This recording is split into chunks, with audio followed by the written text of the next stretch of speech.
시작.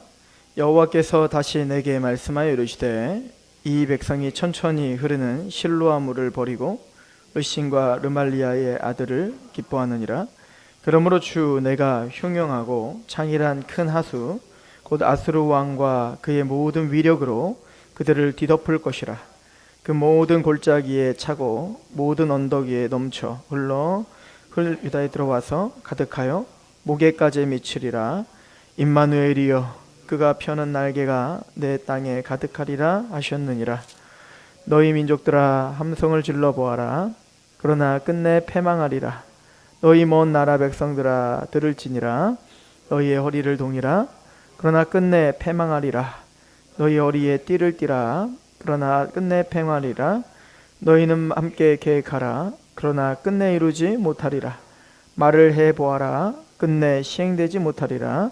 이는 하나님이 우리와 함께 계심이니라. 아멘.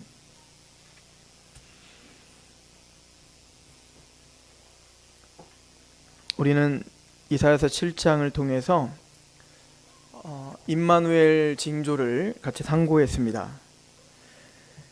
유다의 왕이었던 아하스 왕은 하나님을 의지하기보다는 북이스라엘과 아람 군대 연합국이 지금 남유다를 압박해 올 때 아수르를 의지하여 아수르의 힘을 빌려서 그 연합국을 제어하려고 했었다는 거였죠. 그때 이사야가 아하스 왕에게 얘기하는 것은 너는 그들을 의지하지 말고 아수르를 의지하지 말고 너는 나를 의지해라. 그러니까 하나님이신 언약을 의지해라 이 얘기예요. 근데 아하스는 그럴 마음이 없죠. 겉으로는 내가 징조를 구하지 않겠습니다. 난 믿음 없지 않습니다. 하나님 믿습니다. 하나님이 당연히 함께 계시죠. 내가 어떻게 그걸 의심합니까? 라고 입 바른 소리는 하면서 진짜 그 속내에는 하나님을 의지하고 싶은 마음이 없어요. 왜냐하면 지금 당장 이 계획, 지금 당장 보이는 아수르의 힘이 훨씬 더 나에겐 유용할 것 같은 거죠. 그래서 끝내는 징조를 구하지 않습니다. 그때 하나님께서 그 아하스가 징조를 구하거나 말거나 내가 너에게 징조를 줄 텐데 처녀가 아들을 낳아 잉태하리니 그 이름을 임마누엘이라 하라 라고 아예 징조를 주죠. 도대체 이 징조는 도대체 무엇인가 라고 할 때 우리는 두 가지를 생각해야 된다고 했어요. 첫 번째는 그 처녀가 잉태하여 아들을 낳는다 할 때 그 처녀 알마라고 하는 이 단어가 진짜 우리가 말하는 처녀로 쓰일 수도 있고 젊은 여자로도 쓰일 수도 있다라고 했습니다. 그래서 1차적으로는 이사야서 8장 1절부터 4절까지 바로 이사야의 자식이 낳는 것을 통해서 이사야의 아내가 그 젊은 그 이사야의 아내가 낳는 자녀가 바로 징조가 된다라고 하는 것을 우리가 상고해봤죠. 이게 1차적인 표면적인 징조예요. 그래서 8장 1절에 여호와께서 내게 이르시되 너는 큰 서판을 가지고 그 위에 통용 문자로 마할 살랄 하스바스 쓰라. 좀 달라지겠죠 갔다 오면. 내가 진실한 증인 제사장 우리야와 여벨의 기야의 아들 스가랴를 불러 증언하게 하리라 하시더니 내가 내 아내를 가까이 하매 그가 임신하여 아들을 낳은지라 여호와께서 내게 이르시되 그의 이름을 마살랄 하스바스라 하라. 이는 이 아이가 내 아빠 내 엄마라 부를 줄 알기 전에 다메섹의 제물과 사마리아의 노략물이 아수르 왕 앞에 옮겨질 것임이라 하시니라. 그러니까 하나님이 징조를 보여주는데요. 그 징조는 이사야의 아들이 정말 낳으니까 이사야의 아들이 낳고 그 아들이 아빠 엄마 말하기 전에 말할 그 시점에 정말로 아수르가 쳐들어가서 누구를 북이스라엘과 아람 군대를 완전 초토화시키고 거기에 있는 모든 전리품들을 가지고 사마리아 아수르 땅으로 옮겨지는 것이 이루어질 거야 라고 이야기를 하는 겁니다. 이게 징조입니다. 이걸 볼 때 착각하면 안 되는 거예요. 아하스가 내가 아수르에게 의하여 아수르에게 내가 잘 보여서 아수르에게 내가 정책을 잘해서 외교를 잘해서 아수르가 북이스라엘과 아람 군대를 무너뜨리는 게 아니라 징조를 보면서 분명히 아하스가 깨달아야 되는 거는 처녀가 잉태하여 아들을 낳으리니 그게 징조가 될 것이다. 그리고 북이스라엘과 아람 군대가 연합하여 너를 치러 오는데 절대 그건 이루지 못할 거야. 왜냐하면 내가 그렇게 하지 않게 할 거기 때문에. 그렇기 때문에 너희는 아스로 의지하지 말고 나를 의지해 라고 했단 말이에요. 그런데 끊임없이 아하스는 어떻게 해요? 하나님을 의지하지 않고 누굴 의지하겠다는 거예요. 이 우상숭배자 아하스는 아스로 의지하겠다는 거잖아요. 근데 진짜 역사적으로 누가 이 연합국을 부셔버려요? 아수르가 부셔버린다고요. 그러니까 이 아하스는 어떻게 생각하기가 쉬워요? 내가 잘했다라고 생각하기 쉬울 거 아니에요. 그러니까 이 연합국을 막기 위해서 하나님을 의지하지 않고 아수르를 의지하여 아수르와 외교를 해서 잘 보여서 금은 다 보내가지고 잘 보여가지고 나 좀 사바사바 해서 이렇게 한 건데, 그게 아하스는 자기가 있다고 생각하는 건데, 지금 이 이야기는 이미 징조를 통하여 보여주겠다는 거예요. 이사야 아들이 아빠 엄마 하기 전에 그 일이 일어나는 걸 미리 알려주므로, 맞아, 그 연합국을 아수르가 부셔버릴 건데 그건 네가 외교를 잘해서가 아니라 내가 그렇게 정했기 때문이야. 무슨 말인지 이해 가시죠?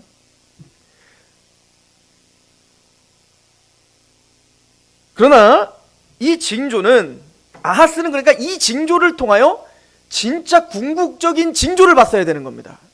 그 궁극적인 징조는 뭐죠? 바로 진짜 처녀가 아들을 낳을 거라는 거예요. 그래서 우리가 지난 시간에 선고했듯이 70인역, 즉 이 히브리어를 헬라어로 번역한 70인역의 이 알마라고 하는 단어를 처녀로 번역을 한 거예요. 그러니까 진짜 처녀가 아들을 낳을 거다 이거예요. 그리고는 이사야서 9장과 연결되어 그 아들이, 한 아기가 있을 건데 그 한 아기는 이사야의 아들이 아니라는 겁니다. 9장에 덧붙여 설명하면 그 한 아기는 어깨에 정사를 메었고 기묘자라 모사라 전능하신 하나님이라 영존한 아버지라 칭함을 한다. 그러니까 그냥 이사야의 아들 한 사람으로서가 아니라 하나님인 분이, 하나님으로 칭함받는 그분이 한 아기로 태어날 것을 예언한 징조였단 말이죠. 그러니까 궁극적으로 유다 백성들아, 다윗의 자손들아, 너희들은 그 징조가 일어나거든. 이사야의 아들이 아빠 엄마 하기 전에 정말로 이런 아수르를 통해서 정말로 이 연합국이 무너지는 걸 보거든. 하나님의 약속이 정말 성실하구나. 아하스는 하나님의 약속을 믿지 않았지만, 우리는 하나님의 약속을 의지하지 않았지만 하나님은 정말로 그 징조를 보여주시고 그 징조대로 정말로 그 일을 이루셨구나. 그러므로 궁극적으로 우리의 진짜 문제는 죄와 사단의 권세 가운데 있는 우리가 구원받고 하나님의 왕국이 세워지는 게 진짜 다윗 왕조가 가져야 될 언약인데, 그것은 진짜 처녀가 잉태하여 아들을 낳는 그 씨가 와야 된다는 것을 바라보라는 겁니다. 이 이중적인 예언이 있는 것이었다라고 이야기를 했죠. 그럼에도 불구하고 결론은 이 아하스는 하나님을 끝까지 의지하지 않습니다. 그리고 유다는, 앞으로 있을 그 유다의 모든 왕들, 물론 히스기야나 요시야 같이 그렇게 또 유능한 하나님을 경외하는 왕들이 있었으나, 그러나 궁극적으로는 끝까지 하나님의 약속을 붙잡지 않고 패망할 수밖에 없게 될 겁니다. 그리고 오늘 말씀은 우리에게 참 많은 것을 알게 하시는데요. 8장 5절에 여호와께서 다시 내게 말씀하여 이르시되 이 백성이 천천히 흐르는 실로아 물을 버리고 르신과 르말리아의 아들을 기뻐하느니라 라고 이야기를 하죠. 이게 사실은 주석가들이 굉장히 어려워하는 구절입니다. 왜냐하면 이 르신과 르말리아의 아들이 누굽니까? 바로 아람의 왕과 지금 그 북이스라엘의 왕을 말하잖아요.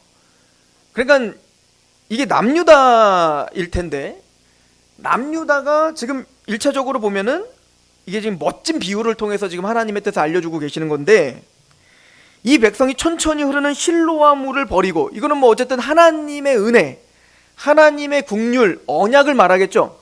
그 천천히 흐르는 실로아 물을, 생명을 주는 실로아 물을 버려버리고 지금 아수르를 의지하고 있잖아요. 근데 뜬금없이 누구를 기뻐한대요? 르신과 르말리아를 기뻐한다니까 도대체 도통 이게 앞뒤가 안 맞는 거예요. 무슨 말인지 이해 가시죠? 이것 때문에 골치를 아파요.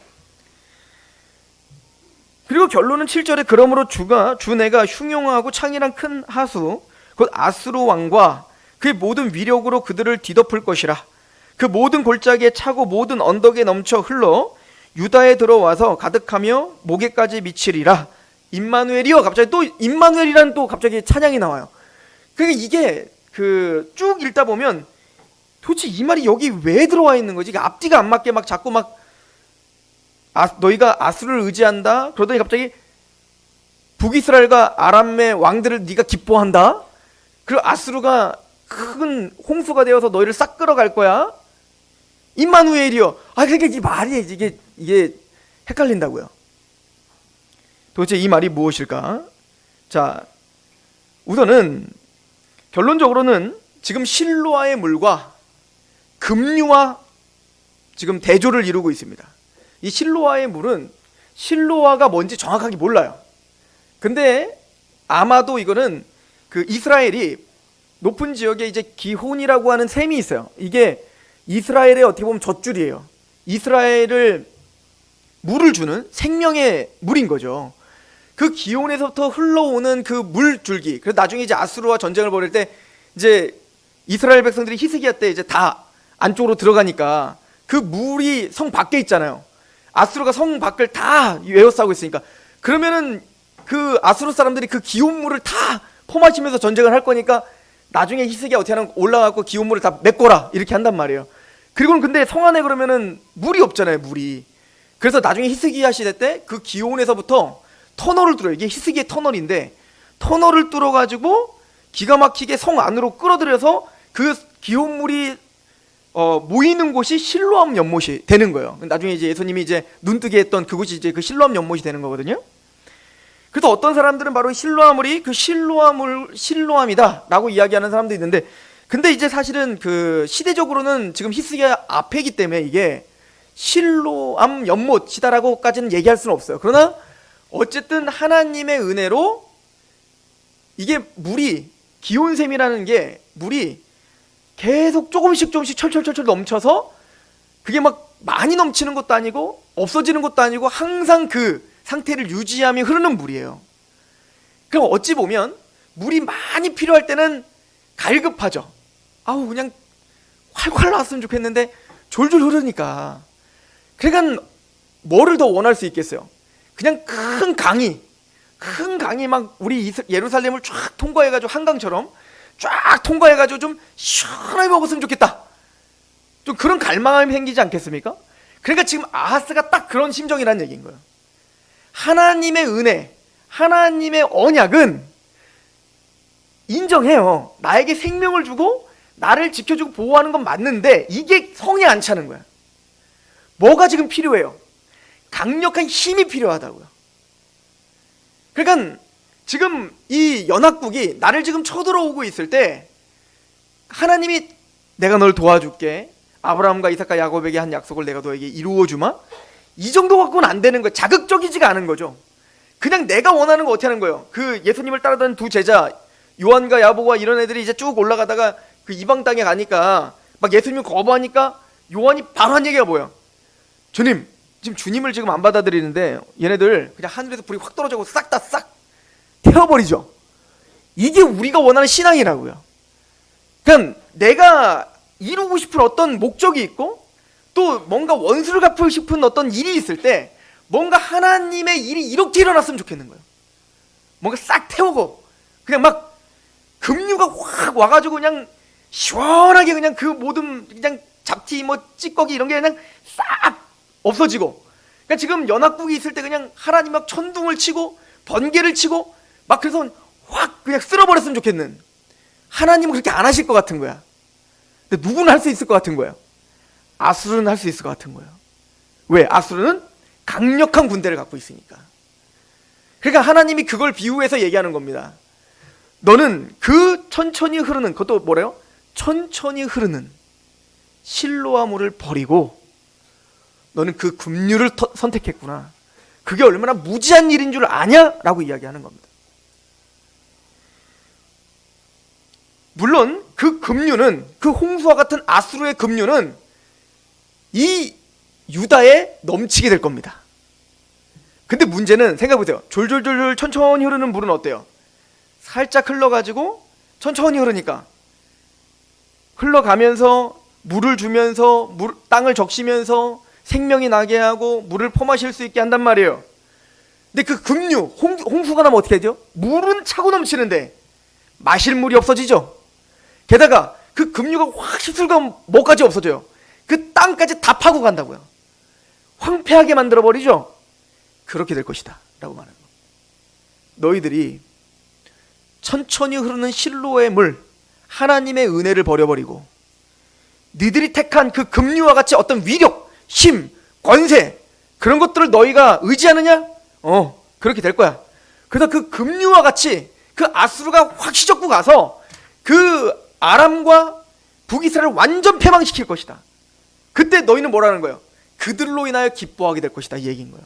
그러니까 아수르에 의해서 완전히 그들이 패망할 때 그들로 인하여 너희는 기뻐할 것이다. 와, 우리 계획대로 정말로 그 급류가 와서, 아수르가 와서, 그 힘이 와서 내 문제가 해결됐다 막 기뻐할 거예요.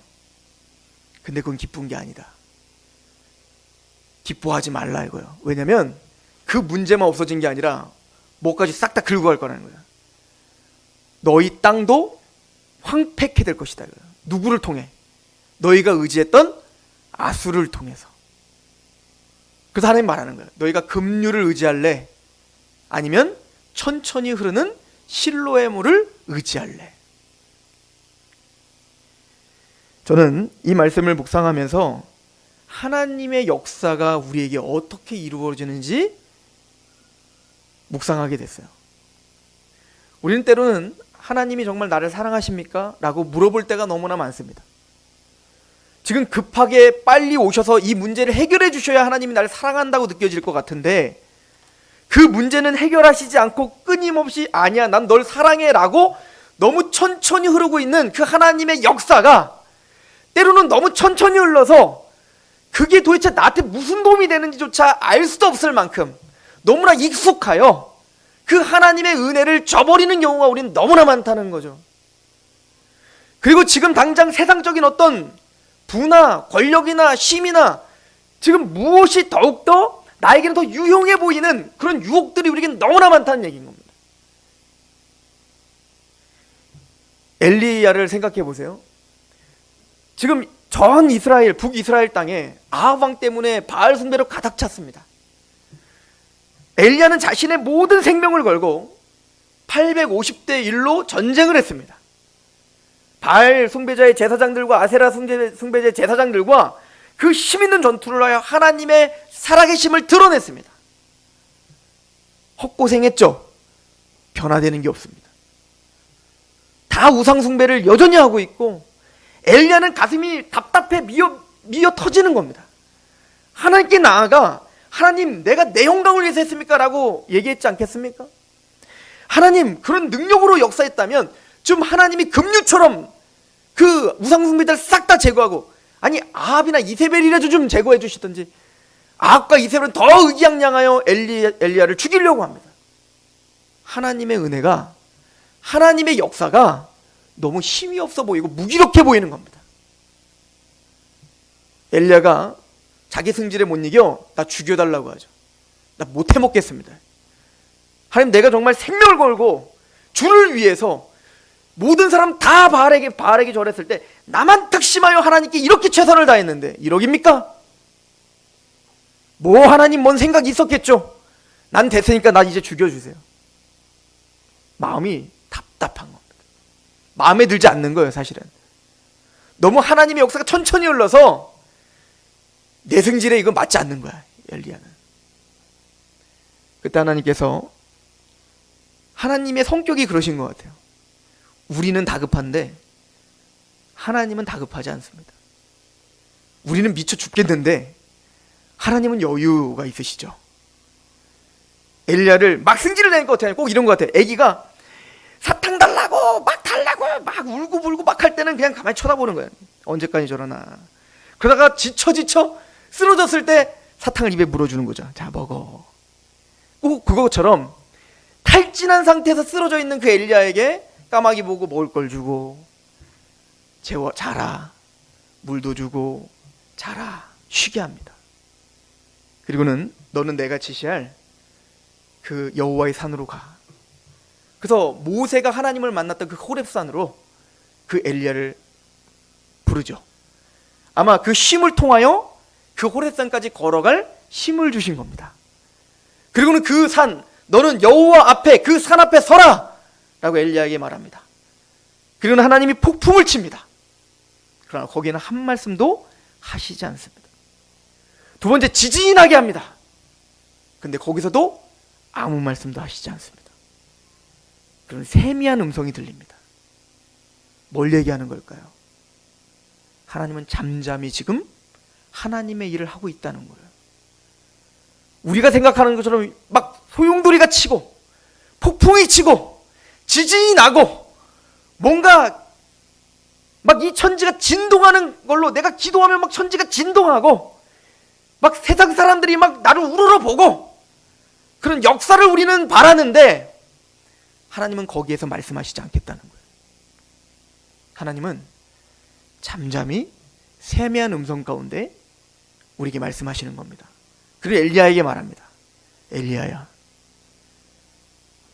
너만 득심했는가? 그렇지 않다. 네가 모르는 그곳에서 나는 엘리사를 준비했고 예후를 준비했고 네가 알지 못하는 7,000명의 남은 자들을 준비했다. 너는 가서 네 사명을 다해라. 엘리사에게 기름을 부어 세우라. 무슨 얘기인지 아시겠습니까? 하나님은 천천히 잠잠히 그의 일을 하고 계시는 겁니다. 우리가 미치는 거지. 하나님은 택함받은 하나님의 백성들과 그와 언약한 그 언약을 성실히 지키시되 때로는 미처 우리가 인식하지 못하는 그때 정말 때로는 하나님이 답답하여 하나님 우리를 사랑하시기는 합니까? 라고 그렇게 원망하는 그때 폭풍 중에 지진 중에 그런 어떤 역동적인 무엇을 요구하고 있는 그때 하나님 천천히 흐르는 실로와 물처럼 하나님의 역사는 잠잠히 그렇게 일들을 진행하고 계시다는 걸 깨닫게 하고 계시는 거죠. 저는 스바냐의 이 고백이 너무나 좋습니다. 너희 하나님 여호와가 너희 가운데 계시니 그는 구원을 베푸시는 전능자시라. 그가 너로 말미암아 기쁨을 이기지 못하시며 너를 잠잠히 사랑하시며 너로 말미암아 즐거이 부르며 기뻐하시리라 하리라. 저는 이 말씀을 볼 때마다 저희 아버지가 생각이 나요. 우리 아버지는 평생 말이 없으십니다. 저한테 사랑한다는 고백을 한 적이 한 번도 없습니다. 밥 먹을 때 보면 불편해 죽겠습니다. 말이 없으니까. 아무리 말을 걸어도 말을 안 해요. 저도 말을 하면 대답은 하셔야 될 거 아니에요? 대답도 안 하십니다. 그래서 저도 포기했어요. 제가 장손이고 우리 집안에 우리 하준이가 장손이죠. 우리 하준이한테 말을 안 합니다. 근데 그게 있어요. 우리 누나가 셋인데 애기들이 엄청 많아요. 근데 그 아이들이 막 복적복적대고 막 시끄럽고 막 난리 버거집니다. 그럼 저희 아버지는 조용히 이렇게 와요. 막 시끄러우면 막 조용히 와서 봉다리를 하나 우리 아내를 저쪽으로 불러요. 일로 좀 와봐. 오면 그거를 조용히 주고 갑니다. 하준이 줘. 다른 사람도 모르게 하준이 줘. 그러고 갑니다. 거기면 초콜릿이니 뭐 이런 걸 딱 사가지고 오시는 거예요. 잠잠히 사랑하시죠. 난 널 사랑해. 난 널 위해서 목숨을 바칠 거야. 그렇게 하지 않습니다. 우리 아버지가 고관절이 골절이 되셨어요. 75대 6인가? 그때는 노인이 고관절이 골절되면 죽는다고 했어요. 막 협박을 하고 의사한테 50대 50이라는 거예요. 아버님 수술을 하는데 얼마 전에 동일한 수술을 제가 어떤 할머니를 했는데 돌아가셨습니다. 어쩌라는 거예요, 나보고. 그때 50대 50이라는 거야. 그러니까 근데 하나님의 은혜로 지금 자전거포를 아직도 하고 계세요. 뭐 건강하진 않죠. 이제는 힘드셔갖고 자전거도 막 못 드는데 막 친구들이 막 달려들어서 같이 해요. 할아버지가 그 경로당이에요. 경로당. 근데 제가 존경스러운 거는 우리 하준이를 막 사랑해. 뭐 난 네 아들이 너무 좋아. 이런 말 없어요. 근데 조용히 얼마나 힘들어요. 얼마나 돈을 버시겠냐고요. 그거 갖고 돈 버시겠어요? 근데 한 달에 10만 원, 20만 원 그 돈을 보내주시는 거예요. 하준이 통장을 만들어 놓고. 사랑이죠. 이게 하나님이 우리를 사랑하시는 방법인 것 같습니다. 우리는 막 난 널 사랑해 하고 막 보여주고 싶은 근데 하나님은 천천히 흐르는 실로와 물처럼 우리의 인생을 주관하고 계시다는 거. 우리가 원하는 하나님의 역사는 지금 당장 기도하는 거 응답받는 게 우리의 기도 제목이지만, 또 그것이 하나님 날 사랑하는 거야 라고 생각하지만, 하나님 우리보다 더 지혜로우신 하나님이 잠잠히 우리를 기뻐하시며 사랑하고 계시며 그렇게 역사하고 계시다는 그 사실을 바라보는 게 신앙이구나 라고 하는 생각을 했습니다. 급류를 바라지 마시고 잠잠히 흐르는 실로아물을 기뻐하시는 저런 되기를 축원합니다. 기도하겠습니다. 하나님 아버지, 우리가 의지할 수 있는 건 임마누엘밖에 없습니다. 하나님께서 우리와 함께 계심을 의지할 수밖에 없는 사람들입니다. 때로는 급류가, 홍수가 우리를 뒤덮어 내 문제가 해결되기를 원하는 그것이 하나님의 사랑이라고 울부짖을 수 있습니다. 그럼에도 불구하고 그것이 우리를 어떻게 다치게 할 수 있으며 그것이 우리를 어떻게 황폐하게 할 수 있는지를 하나님은 너무나 잘 아시기에 우리의 요동함에도 하나님은 오늘도 잠잠히 주님의 은혜의 실로아물을 지금도 유유히 흐르게 하시는 것을 바라봅니다. 그 하나님의 은혜를 보고 그 하나님의 은혜에 감격하는 눈을 열어 주옵소서. 예수님의 이름으로 감사하며 기도합니다.